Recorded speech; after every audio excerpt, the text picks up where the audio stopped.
झारखंड में क्या होगा वो भी पक्का नहीं, वहां कांग्रेस के कैंडिडेट का वहां पर क्या होगा जी। और एक राज्यसभा सांसद जोड़ रही है भाजपा मेजॉरिटी के लिए, क्योंकि पहला टारगेट है खुद की मेजॉरिटी 122 123। पहला टारगेट तो वही है। 1988 में लास्ट किसी सिंगल पार्टी को सिंपल मेजॉरिटी थी राज्यसभा। सीरियसली राज्यसभा का कॉम्पोजिशन ही ऐसा होता है। 1988 टू, क्योंकि 2 साल का ब्लॉक होता है ना, 6 साल में। तो कांग्रेस ही कांग्रेस थी सब जगह। तो कांग्रेस ही 1988 टू 90 के ब्लॉक में सिंगल लार्जेस्ट पार्टी या सिंपल मेजॉरिटी थी कांग्रेस के पास।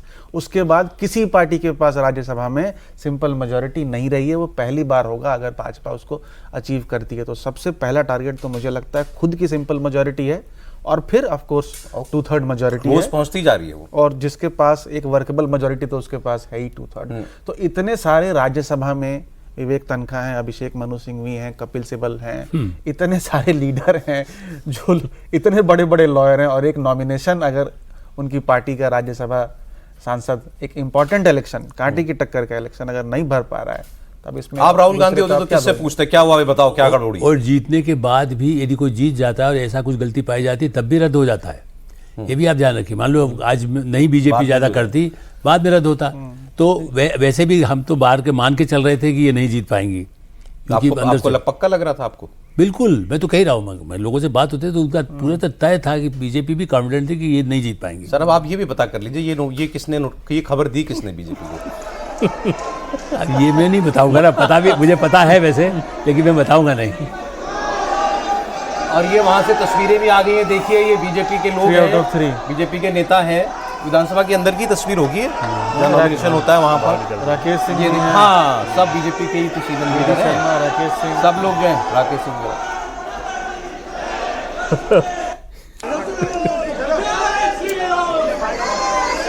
देखिए आप इसको कुछ भी कहिए, अब ये खबर कहाँ से मिली बीजेपी को, कैसे हुआ, इसमें भीतर घात हुआ, व्हाटएवर, ये इनकी जीत की भूख है।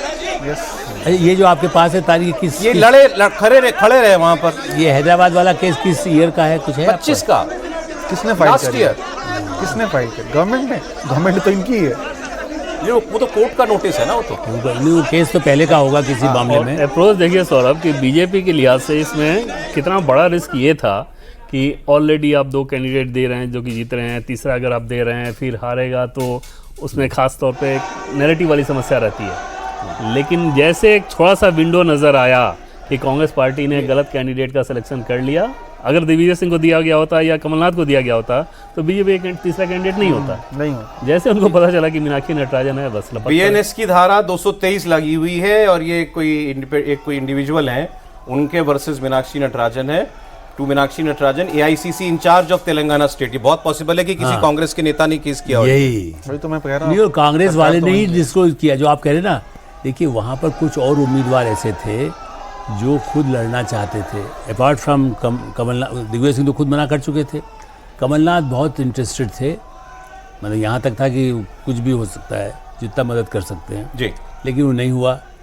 तो जो और उनके साथ में जो लोग रहे हैं और जो, इसलिए मैं आगे नहीं बताऊंगा। कल की खबर की जिम्मेदारी देवेंद्र जी के साथ साथ आलोक जी की। इसलिए नाम बताना ठीक नहीं है। देखिए ये कार सेवा तो कांग्रेस पार्टी नहीं की, रिपोर्टर को कार सेवा तो कांग्रेस पार्टी की बात है 100%, इसमें तो कोई डाउट ही नहीं है कि ये कार सेवा सीधे देखिए रिपोर्टर सोर्स नहीं बताता है, और मैं रिपोर्टर चला गया। लेकिन मैं जो कह रहा था कि अब राहुल गांधी किससे पूछेंगे, किसकी जिम्मेदारी है? नहीं, वो तो बीजेपी पे सीधे आरोप लगाएंगे। अपने से पूछे, तो देखते हैं आप क्या होगा। लेकिन अजीबोगरीब चीजें कुछ भी हो जाए आजकल की, आज की राजनीति में सब कुछ पॉसिबल है।